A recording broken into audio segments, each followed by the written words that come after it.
भारत के उत्तर प्रदेश के अयोध्या में बसा राम मंदिर एक ऐसा मंदिर जहां पे एक सुई के नोक इतने लोहे का भी यूज नहीं किया गया है। एक ऐसा मंदिर जहां पे अंटार्कटिका के बर्फ के पानी का इस्तेमाल किया गया है। एक ऐसा मंदिर जिसके नींव में अयोध्या की शुद्ध मिट्टी तो है ही ऑफ कोर्स, उसके साथ साथ एक नहीं, 100 नहीं, 1000 नहीं, बल्कि 2587 अलग अलग जगहों की मिट्टी मौजूद है। ये सिर्फ एक मंदिर नहीं, करोड़ों लोगों के दिल में बसा हजारों साल पुराना आस्था है, जो कि एक मंदिर के रूप में है। बिल्डिंग के मजबूती के हिसाब से ये पूरे भारत की सबसे मजबूत मंदिर है। फिजिकली अयोध्या राम मंदिर का टोटल साइट एरिया यानी कॉम्प्लेक्स एरिया 70 एकड़ का है, और इस 70 एकड़ के साइट में से 2.7 एकड़ में ये मंदिर स्थित है। ये मंदिर 380 फीट लंबा है, चौड़ाई 250 फीट है और ऊंचाई 161 फीट है। कुल मिलाकर 392 पिलर्स है और 44 दरवाजे हैं। ये सब तो आम बातें हो गई जो आपने सुना है। आप जानते हैं कुछ amazing facts. The Enigma of BRICS यानी स्पेशल ईंट। राम मंदिर के निर्माण में जितने भी ईंट का इस्तेमाल किया गया है, उन हर एक ईंट पर श्री राम लिखा हुआ है। श्री राम और उसके बाद ईंट के साल का मैन्युफैक्चर ईयर। कहा जाता है कि राम सेतु बनाने वक्त भी हर एक पत्थर पर श्री राम लिखा गया था। इसी भावना को यहाँ भी कंटिन्यू किया गया है। ईंट पर श्री राम लिखा हुआ ये तो आस्था का एंगल हो गया, लेकिन इन ईंट का टेक्नोलॉजिकल एंगल भी है। इस मंदिर में जितने भी ईंट का इस्तेमाल हुआ है, वो रोज जो आप सामान्य ईंट देखते हो वो ईंट नहीं है, बल्कि एक स्पेशल फॉर्मूले से बना ईंट है, जो कि सामान्य ईंट से 4 से 5 गुना ज्यादा मजबूत है। वो कहते हैं ना, बेस्ट ऑफ टेक्नोलॉजी यानी हाईएस्ट लेवल ऑफ ब्रिक जो हमारी दुनिया में एग्जिस्ट करती है, वो इस्तेमाल हुआ है। यानी अभी के समय में जो इंसान के पास बेस्ट अवेलेबल और रियलिस्टिकली पॉसिबल टेक्नोलॉजी है, उसका इस्तेमाल किया गया है इन ईंट को बनाने में। राम मंदिर में लोहे का इस्तेमाल 0% हुआ है। राम मंदिर के निर्माण में जानबूझकर लोहे का यूज नहीं किया गया है। लोहे का यूज नहीं किया गया है, फिर भी ये भारत का सबसे टेक्नोलॉजिकली एडवांस्ड मंदिर है। इस मंदिर को ट्रेडिशनल रूप में मॉडर्न टेक्नोलॉजी से बनाया गया है, ओल्ड स्टाइल में बनाया गया है, क्योंकि लोगों को ओल्ड वाइब ही चाहिए था। Old design using the best of technology. इस मंदिर में पिंक सैंडस्टोन नामक पत्थर का यूज किया गया है, जो कि राजस्थान से मंगवाया गया था। इस पिंक सैंडस्टोन नामक पत्थर में फेल्डस्पार और क्वार्ट्ज नामक 2 मिनरल्स की मात्रा बहुत ज्यादा होती है। कंफ्यूज मत हो, साफ सीधा मतलब ये है कि पिंक सैंडस्टोन में इन दोनों मिनरल्स के ज्यादा होने के चलते ये धरती पे मौजूद सबसे वेदर रेजिस्टेंस और सबसे मजबूत पत्थरों में से एक बन जाते हैं। बुरे से बुरे वेदर को भी ये मंदिर झेल लेगा। और वेदर यानी मौसम झेलना तो कुछ भी नहीं है। राम मंदिर को इस तरह से बनाया गया है कि 8 मैग्नीट्यूड का भूकंप अगर आए तो भी ये मंदिर ऐसे ही खड़ा रहेगा। 8 मैग्नीट्यूड के भूकंप से शहरों का कुछ ऐसा हाल होता है जैसा कि आप अपने स्क्रीन पे देख रहे हो, पर राम मंदिर को वर्स्ट पॉसिबल नेचुरल कैलामिटी को सहने लायक बनाया गया है। और मजबूती, ये जो आप वर्ड सुनते हो तो कैसा फीलिंग मन में आता है? एकदम स्ट्रॉन्ग। उस स्ट्रॉन्गनेस का डेफिनेशन है ये मंदिर। ये मंदिर इतना मजबूत है फिजिकली। विश्व का आज तक का सबसे बड़ा भूकंप साउथ अमेरिका के चिली में आया था, जिसकी तीव्रता 9.2 थी। इससे बड़ा भूकंप आज तक इतिहास में नहीं आया है। 9.2 तीव्रता, ये हाईएस्ट है जो इंसानों ने महसूस किया है। इसके आसपास का तीव्रता भी राम मंदिर सह लेगा। और आर्किटेक्ट्स ने यह भी कहा है कि इस बिल्डिंग की उम्र 1000 वर्ष से भी ज्यादा है। यानी 2024 में 1000 साल जोड़ दो, 3024। इस साल तक ये मंदिर ऐसे ही का ऐसे ही खड़ा रहेगा, और उसके बाद ही कभी रिकंस्ट्रक्शन की जरूरत पड़ेगी। आपके आगे की हर एक पीढ़ी की उम्र 100 साल माने तो आपकी 10 जनरेशंस पार हो चुकी होगी, और मंदिर ऐसे ही का ऐसे ही खड़ा रहेगा। The base, the divine powers of 2587 places, यानी 2587 अलग अलग जगहों की दिव्यता। राम मंदिर के जो बेस है यानी नींव, वहां 2587 अलग अलग पवित्र जगहों की मिट्टी का इस्तेमाल किया गया है, जैसे झांसी, यमुनोत्री, वैष्णो देवी, चित्तौड़गढ़, गोल्डन टेम्पल और भी बहुत सारे। नंबर पे ध्यान देना, 2587, ताकि सब जगह की दिव्यता एक ही जगह लोगों को मिल पाए। इसके पीछे का कॉन्सेप्ट यही था। द राम मंदिर एंड अंटार्कटिका कनेक्शन। राम मंदिर में जब पहली बार जल अभिषेक हुआ था अप्रैल 2023 में, तो पूरे विश्व की दिव्यता, पूरे विश्व का वाइब एक जगह आए, इसलिए पूरे विश्व से 155 अलग अलग नदियों के जल का इस्तेमाल किया गया था। America, France, Germany, Britain, Nepal, Bhutan, Bangladesh, Ukraine, Russia, Kazakhstan, Canada, China, इन सब देशों से नदियों का जल आया था। और यहाँ तक कि अंटार्कटिका के बर्फ का पानी भी लाया गया था। कितना अमेजिंग लग रहा है नहीं जान के कि राम मंदिर और अंटार्कटिका का भी कनेक्शन है। एक साथ इतने सारे नदियों का पानी किसी भी मंदिर के जल अभिषेक में इतिहास में आज तक कभी इस्तेमाल नहीं किया गया था। दी कंपनी बिहाइंड, यानी राम मंदिर बनाने वाली कंपनी। राम मंदिर के कंस्ट्रक्शन के लिए कोई भी मटेरियल भारत के बाहर से नहीं मंगाई गई थी, और राम मंदिर को L&T यानी लार्सन एंड टर्बो कंपनी और टाटा ग्रुप ने मिल के बनाया है। और भी बहुत सारी छोटी कंपनी साथ में है। बहुत सारे लोग ये सोच रहे होंगे कि टाटा तो भारतीय कंपनी है, लेकिन L&T लार्सन एंड टोब्रो ये तो बाहर की है ना। ऐसा लोगों के मन में L&T के फुल फॉर्म से आता है। L&T कंपनी को डेनमार्क देश के दो भाई हॉल्क लार्सन और सोरेन टोब्रो ने बनाया था। हेंस इसके नेम में दोनों का टाइटल कॉम्बिनेशन है, लार्सन एंड टोब्रो। लेकिन इस कंपनी का शुरुआत 1938 में उन्होंने मुंबई में किया था। सिर्फ फाउंड उन्होंने किया था, कंपनी भारतीय ही थी। उन दोनों के बाद कंपनी के टॉप ऑफिशियल्स भारतीय ही बने और आज तक भारतीय ही हैं। इससे एक सवाल मन में आता है कि वो दोनों अपने देश डेनमार्क में एक कंपनी शुरू क्यों नहीं किए, भारत में ही क्यों किए? क्योंकि 1940s 50s में वर्ल्ड वॉर 2 चल रहा था और वो लोग इंडिया में रह के इंडियन लोगों से ही फंडिंग लेकर बिजनेस करने का तय किए और कई भारतीय बिजनेसमैन ने उनको फंड भी किया मुंबई में और लकीली कंपनी सक्सेसफुल होने में कामयाब हो गई और ये भारतीय बिजनेसमैन के पैसों के चलते ही हो पाया। नाम तो अंग्रेजी अभी तक है लार्सन एंड टोब्रो, लेकिन ये कंपनी भारतीय है। मेन फैक्ट ये जानना चाहिए आपको। यानी L&T एक भारतीय मल्टीनेशनल कंपनी है और ये लगभग 50,000 लोगों को जॉब प्रोवाइड करती है और इसका करंट हेडक्वार्टर्स चेन्नई में मौजूद है। ये कंपनी भारत के बाहर भी काम करती है और विदेशों में भी अपना नाम बना रही है। और क्योंकि राम मंदिर की कंस्ट्रक्शन में लीड कंपनी L&T ही थी, तो इसका असर इस कंपनी पे भी दिखा है,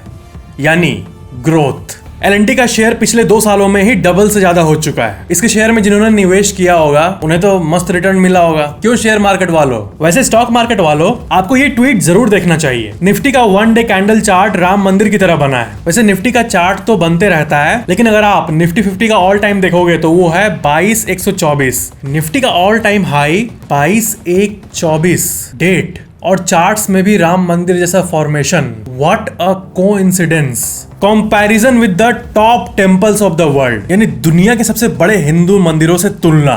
दुनिया का सबसे बड़ा मंदिर कैम्बोडिया देश में है, जो कि वर्ल्ड मैप के इस जगह पे मौजूद है, जिसका नाम है अंकोर वाट और ये भगवान विष्णु का मंदिर है और ये इनक्रेडिबल 402 एकड़ में फैला हुआ है। दुनिया का दूसरा सबसे बड़ा मंदिर अमेरिका वाला अक्षरधाम है, जो कि न्यू जर्सी में मौजूद है और ये 183 एकड़ में फैला हुआ है। थर्ड यानी तीसरे रैंक पे है श्री रंगनाथ स्वामी टेम्पल, जो कि तमिलनाडु में है और ये मंदिर का साइट एरिया है 155 एकड़। नंबर 4 पे है श्री लक्ष्मी नारायण मंदिर, जो कि अगेन तमिलनाडु में स्थित है और ये 100 एकड़ में फैला हुआ है। इसके बाद आता है अयोध्या का राम मंदिर, जो कि 70 एकड़ में फैला हुआ है। उसके बाद आता है दिल्ली का छतरपुर मंदिर, जो कि 60 एकड़ में फैला हुआ है। पर दिल की रैंकिंग की बात करें तो क्योंकि राम मंदिर इतना अवेटेड था, इसलिए एक्साइटमेंट के मामले में राम मंदिर टॉप पे है। ऐसा नहीं कि मैं मंदिरों को एक दूसरे से कंपेयर कर रहा हूं, मैं बस एरिया दिखा रहा था आपको, क्योंकि मुझे लगा कि आपको ये पता होना चाहिए कि 402 एकड़ में भी कंबोडिया में एक मंदिर है। आपके जनरल नॉलेज के लिए, the mind behind the design, यानी श्री राम मंदिर के डिजाइन के पीछे का दिमाग। राम मंदिर के चीफ आर्किटेक्ट हैं चंद्रकांत सोमपुरा। इनका परिवार लास्ट 15 पीढ़ियों से मंदिर के डिजाइन में ही काम करता आ रहा है। सोमपुरा परिवार ने पूरे विश्व में 100 से भी ज्यादा मंदिरों को डिजाइन करवाया है। गुजरात का सोमनाथ मंदिर भी उनमें से एक है और चंद्रकांत सोमपुरा ने यहाँ भी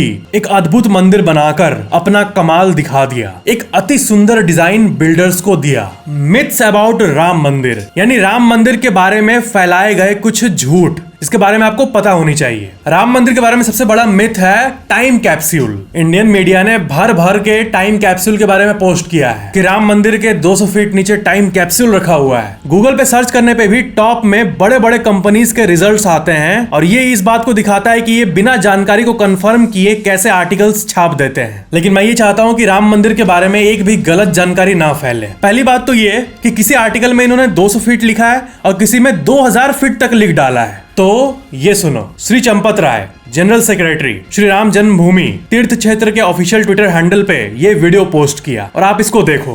अलग अलग स्रोत से समाचार आ रहा है कि 5 अगस्त को कोई टाइम कैप्सूल जमीन के नीचे रखा जाएगा। यह समाचार गलत है, मनगढ़ंत है। मतलब सबसे टॉप ऑफिशियल्स को आकर दुनिया को कहना पड़ा कि ये टाइम कैप्सूल वाली बात फेक है। और देखो कितने ब्रांडेड कंपनीज ने रिपोर्ट कर रखा है। ये टाइम कैप्सूल वाली न्यूज तो फेक है, लेकिन मैं ये मानता हूँ कि राम मंदिर के नीचे टाइम कैप्सूल का इस्तेमाल होता तो ये अच्छी बात होती। बताता हूँ क्यों। टाइम कैप्सूल एक बॉक्स होता है जिसमें वो जानकारी रखी जाती है जो कि अभी के लोग चाहते हैं कि आने वाली पीढ़ियों को भी पता हो। क्या होता अगर राम मंदिर के नीचे एक्चुअल में टाइम कैप्सूल रखा जाता? एक ऐसा टाइम कैप्सूल जिसमें श्री राम की कहानी और मंदिर बनने तक का सफर के बारे में सब कुछ लिखा होता। टाइम कैप्सूल बनाया ही जाता है इसलिए ताकि वर्स्ट केस में भी आने वाली पीढ़ी को अभी की जानकारी मिल पाए। ध्यान देना, मैंने वर्स्ट केस कहा, यानी सबसे बुरा कुछ हुआ तब भी इतिहास लुप्त ना हो, इसके लिए टाइम कैप्सूल होता है। ये दिव्य इतिहास, ये दिव्य लेगेसी आगे वाली जनरेशन को भी पता चले, ये मकसद होता है। अगर टाइम कैप्सूल सच में डाला जाता तो धरती पे कितना भी बड़ा डिस्ट्रक्शन क्यों ना हो जाए, एटॉमिक बॉम्ब क्यों ना गिर जाए, 90% लोग विलुप्त क्यों ना हो जाए, वो टाइम कैप्सूल बॉक्स तब भी सेफ रहता है।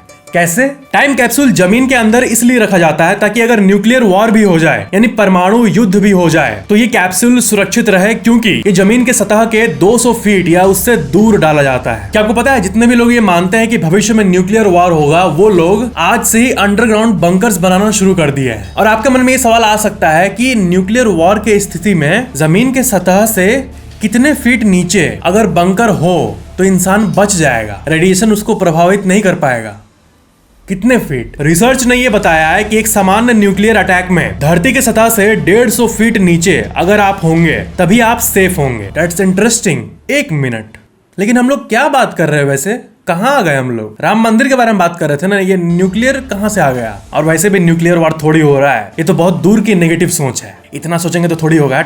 और वैसे भी श्री राम के इतिहास को जिंदा रखने के लिए लोग ही काफी है, किसी टाइम कैप्सूल की जरूरत नहीं है वैसे। लेकिन टाइम कैप्सूल का जो कॉन्सेप्ट है वो बहुत इंटरेस्टिंग है। मंदिर की बात करें तो ये मंदिर इतना खूबसूरत है कि आर्ट यानी कला, ये जो शब्द है ये भी शर्मा जाए राम मंदिर के वाइव के सामने। श्री राम्स एज यानी भगवान राम की उम्र। आपने ये कई बार सुना होगा कि प्रभु श्री राम 11,000 साल तक अयोध्या पे राज किए थे। कहा जाता है कि त्रेता युग में इंसान 10,000 साल से भी ज्यादा जीता था, लेकिन 11,000 साल जीना मॉडर्न साइंस के हिसाब से सेंस नहीं बना रहा है ना। और राम सेतु के कार्बन डेटिंग से भी यही पता चला है कि रामायण 7,000 साल पहले हुआ था। तब इस 11,000 साल जीने वाले बात के हिसाब से तो राम जी को आज तक होना चाहिए। तो सही बात क्या है वो आपको जानना चाहिए। कंफ्यूजन क्लियर करता हूँ मैं। असल में कहा जाता है कि जब प्रभु श्री राम 25 साल के थे तब वो वनवास में गए, और 14 साल बाद यानी 25 + 14 39 साल के जब वो थे तब वापस आए थे और राजा बने थे, और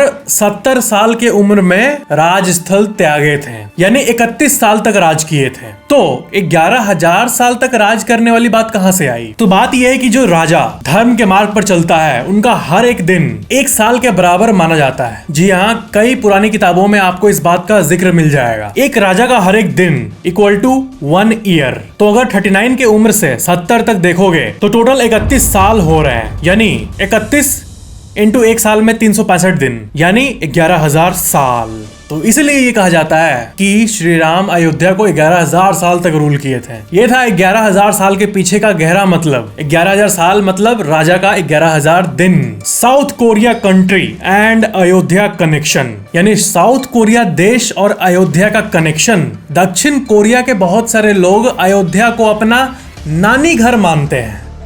नानी घर, आपने सही सुना। ये कैसे भला? देखो, रामायण तो आज से 7,000 साल पहले हुआ था। उसके बाद टाइम आगे बढ़ा और आज से 2,000 साल पहले अयोध्या की राजकुमारी सूरी रत्ना का विवाह अयोध्या से हजारों किलोमीटर दूर करक किंगडम में हुआ था। करक किंगडम यानी उस समय का साउथ कोरिया। राजकुमारी सूरी रत्ना का विवाह कोरियन राजा किम सोरो से हुआ था और इनकी 12 संतानें थी और उनके 12 बच्चों के फिर आगे बच्चे हुए, उसके बाद उन बच्चों के और बच्चे हुए, और ऐसे ही 2000 सालों में लाखों लोग जन्म लिए कोरिया में। और पूरे कोरिया का 1% पॉपुलेशन यानी 5 करोड़ लोगों में से 5 लाख लोग आज भी ये मानते हैं कि वो सूरी रत्ना के पीढ़ी के हैं। दक्षिण कोरिया के 5 लाख लोग ये मानते हैं कि उनका ऐतिहासिक नानी घर अयोध्या में है, और कोरियंस के नानी घर यानी अयोध्या में इनके स्वागत के लिए मेमोरियल भी बनाया गया था। अयोध्या में मौजूद ह्यू हवांग ओक मेमोरियल। इस मेमोरियल का नाम ह्यू हवांग ओक इसलिए है क्योंकि राजकुमारी सूरी रत्ना का नाम शादी के बाद ह्यू हवांग ओक में बदल गया था, और इसलिए हर साल हजारों साउथ कोरियन लोग भारत के अयोध्या आना पसंद करते हैं। Bonus fact, the mystery of युग। सतयुग, त्रेता युग, द्वापर युग, कलयुग, ये 4 युग का जो उम्र होता है वो आप अपने स्क्रीन पे देख सकते हो। सतयुग 17 लाख सालों के लिए था। त्रेता युग यानी भगवान श्री राम वाला युग 12 लाख सालों तक था। द्वापर युग 8 लाख सालों तक था। कलयुग 4 लाख सालों तक रहेगा। 5000 साल बीत चुके हैं ऑलरेडी। युग का लेंथ कम होना पाप से रिलेटेड है। जैसे जैसे पाप बढ़ा युग कम होते गए, लेकिन अगर लोगों के मन में आस्था बने रहे तो पाप कम रहेगा। तो पॉइंट ये है कि जो लोग भगवान पे नहीं मानते, जो लोग बहुत ज्यादा साइंटिफिक हैं, तो ये जान लो कि ये पूरा सिस्टम क्यों बना हुआ है। सिस्टम इसलिए बना हुआ है ताकि लोग ऑलमाइटी को माने, लोगों को ये आभास हो कि कोई है जो उनको ऊपर से देख रहा है और उनके गलत कामों को भी देख रहा है। इस कंसेप्ट से, इस बात से लोगों का दिमाग शांत रहे, ऑलमाइटी के प्रेजेंस में पाप और वायलेंस कम हो, तभी ये धरती अच्छे से चल सकेगा। धार्मिक स्थल लोगों के दिमाग को शांत करता है। ज्यादातर लोग धार्मिक स्थल इसलिए जाते हैं क्योंकि उनको शांति महसूस होता है, लोगों का मन पीसफुल होता है, तो इनडायरेक्टली इस दुनिया को ही फायदा पहुंचता है। बहुत डीप बात है, इसलिए धार्मिक स्थलों का होना जरूरी है। नहीं तो अगर नहीं मानेंगे उनको तो लोग तो अपना एनिमलिस्टिक कैरेक्टर में आ जाएंगे। बहुत डीप बात है, आई होप इसको आप समझ रहे होंगे। तो ये था श्री राम मंदिर के बारे में कुछ अमेजिंग फैक्ट्स। वीडियो को लाइक जरूर करना और वीडियो कैसा लगा नीचे कमेंट जरूर करना, और ऐसी और अमेजिंग फैक्ट्स वीडियोस के लिए चैनल को सब्सक्राइब करके बेल आइकन जरूर ऑन कर लेना। Thank you so much for watching this video.